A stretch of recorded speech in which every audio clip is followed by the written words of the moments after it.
Hola a todos, qué bueno que nos acompañan el día de hoy. Soy Pedro Martínez, soy psicólogo social, también soy licenciado en Ciencias del Comportamiento Humano. Hoy vamos a tocar un tema del que muchas veces preferimos no hablar, pero que es urgente poner sobre la mesa. Vamos a hablar sobre la conducta suicida. Si estás escuchando esto, es probable que el título haya resonado contigo por alguna razón. Tal vez estás pasando por un momento oscuro, tal vez conoces a alguien que sufre en silencio, o quizás eres un profesional que acompaña a otros en su dolor. Sea cual sea el motivo, bienvenidos. Cada 40 segundos, mientras preparas un café, mientras revisas una notificación, o mientras simplemente tú estás respirando, pero cada 40 segundos, una persona en algún lugar del mundo está decidiendo que ya no puede más. 800,000 personas al año ponen un punto final a su historia. Por eso vamos a hablar de este tema, de la conducta suicida, para que analicemos la importancia. No vamos a hablar desde el morbo, no vamos a hablar desde el juicio, no. Vamos a hablar desde la conducta humana, desde el comportamiento humano. Es importante hablar, porque el silencio es el mejor aliado del sufrimiento. Desde niños nos enseñaron a que estar mal es debilidad. Se nos enseñó que llorar es vergonzoso. Se nos enseñó que pedir ayuda es perder. Esas mentiras han costado muchas vidas. Si estás escuchando esto y sientes que el mundo pesa demasiado, si sientes que estás atrapado, si sientes que estás como en una cubeta de la que no puedes salir, este episodio es para ti. Quiero que te grabes esta frase en tu mente. Parar de sufrir es importante para ti, pero para dejar de sufrir no necesitas morir. El suicidio no es un deseo de morir. El suicidio es un deseo desesperado de terminar con un dolor que para ti se ha vuelto insoportable.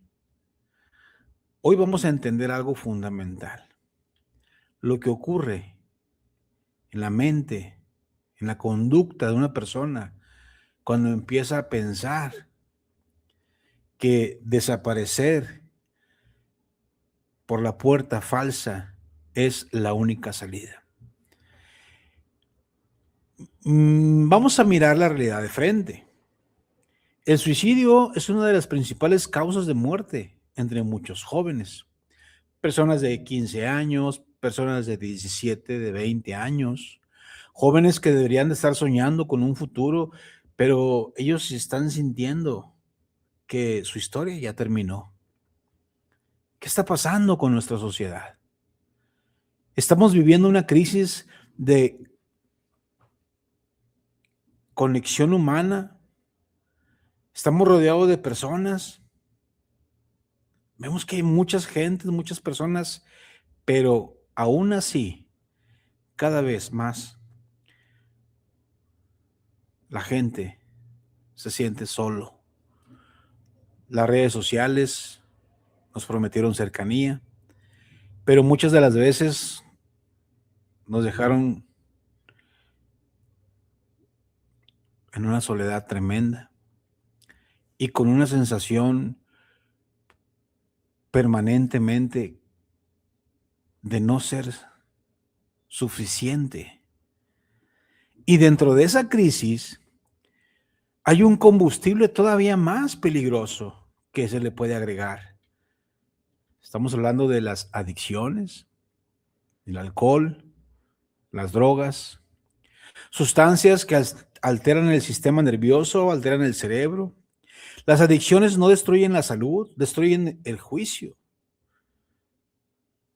aumentan la impulsibilidad, rompen un freno natural de supervivencia. Ellos ya no buscan sobrevivir.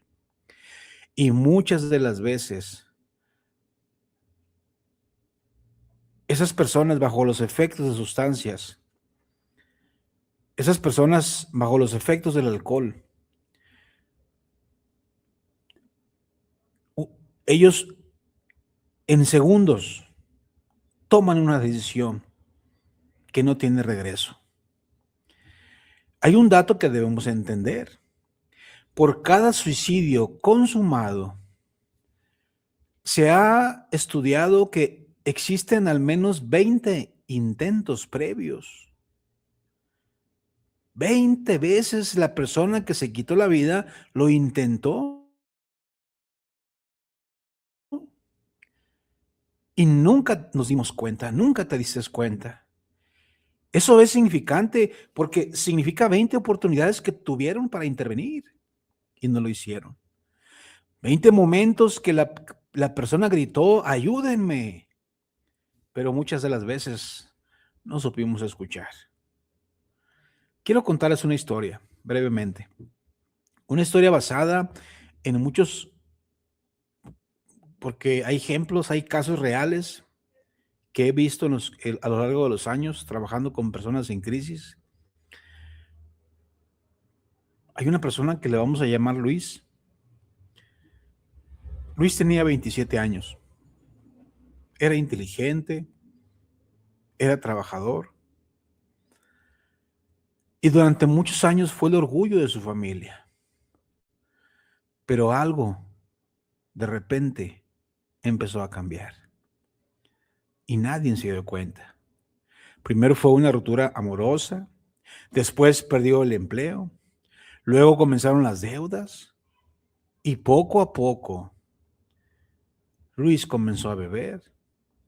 Al principio solo bebía los fines de semana, después lo hacía cada noche, después lo hacía cada mañana. El alcohol empezó a convertirse en una anestesia emocional. El alcohol empezó a convertirse en una forma de no sentir, la única forma de apagar el ruido de su mente. Pero el alcohol tiene un efecto cruel. Al principio parece aliviar el dolor, después lo multiplica. Luis empezó a aislarse, dejó de contestar llamadas, dejó de ver amigos, dejó de salir de su casa. Y una noche, después de beber demasiado, solo, en su habitación, miró su teléfono, miró las fotos de su familia y pensó algo terrible. Él pensó, sería mejor si yo no estuviera aquí. Ese pensamiento es uno de los pensamientos más peligrosos que puede tener la mente humana. Porque cuando alguien empieza a creer que su existencia es un problema, la muerte empieza a parecer una solución. Esa noche, Luis intentó quitarse la vida, pero él sobrevivió.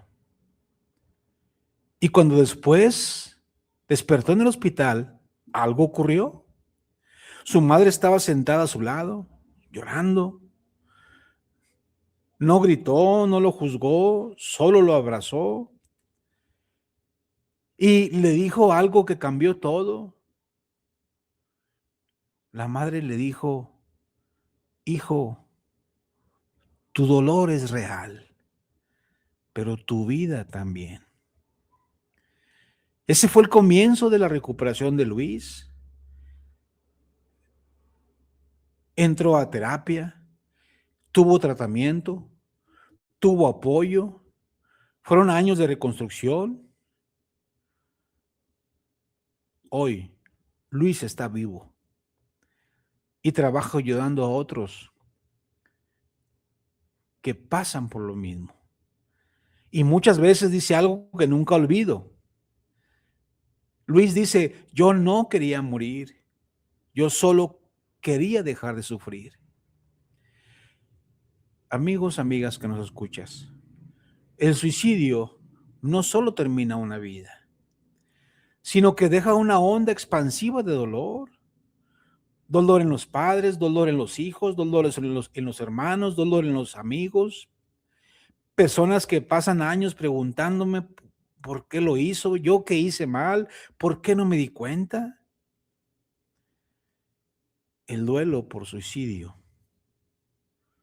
es uno de los duelos más complejos que existen, porque el duelo por suicidio viene acompañado de culpa, viene acompañado de vergüenza. Hay algo que muchas personas no saben. Muchos intentos de suicidios que no terminan en muerte dejan consecuencias físicas permanentes, daños neurológicos, daños en los órganos, discapacidades. Lo que empezó como un dolor emocional termina convirtiéndose también en un sufrimiento físico. Por eso es tan importante intervenir antes del intento, antes del silencio, antes de la desesperación total. ¿Has visto un cangrejo dentro de una cubeta? Camina, intenta subir, resbala y vuelve al fondo. Así se siente la desesperación. Sientes que no hay salida. Pero la realidad es que la salida existe, sí. Solo que el dolor no te deja verla. Para salir de ese lugar necesitamos 4 pilares. El primero, necesitamos acompañamiento profesional, una terapia real. Segundo, necesitamos apoyo psiquiátrico cuando es necesario. Cuando la medicación se necesita, la medicación no es una debilidad, es un tratamiento. Tercero, necesitamos una red de apoyo. Los amigos, la familia, personas que sepan escuchar sin juzgar. Y cuarto, necesitamos nuevos hábitos, estructura, rutinas diferentes. Es decir, pequeños pasos diarios hacia una recuperación. Entonces, si me estás escuchando y si hoy tú estás en crisis, te voy a pedir algo muy simple. Si tú ya pensaste en esa conducta, dar el paso, pospon la decisión. No lo hagas, pospon, detente 24 horas. A veces lo único que necesitamos es tiempo. Piénsalo. Habla. No te escondas, no te quedes encallado. Estamos llegando al final de este episodio, pero quiero decirte algo muy importante. Las noches más oscuras no duran siempre. La vida puede doler. La vida puede cansar. La vida puede rompernos, pero la historia no termina en el momento más oscuro. Si hoy estás pasando por una tormenta emocional, espera al amanecer, porque el suicidio es una solución permanente que no puedes dar el paso atrás. Y estás buscando una solución permanente para un problema que es temporal. Y tu historia todavía se está escribiendo. Tú eres el autor de tu historia. Entonces, si necesitas ayuda, busca apoyo profesional. Habla con alguien. Llama a emergencias. Pero no te quedes solo. Repítelo conmigo. No estoy solo. Vamos, repítelo conmigo. No estoy solo. Otra vez. No estoy solo. Muchas gracias por escuchar. Gracias por abrir tu mente. A ustedes también. Cuídense mucho y nos escuchamos para el próximo episodio. Hasta la próxima.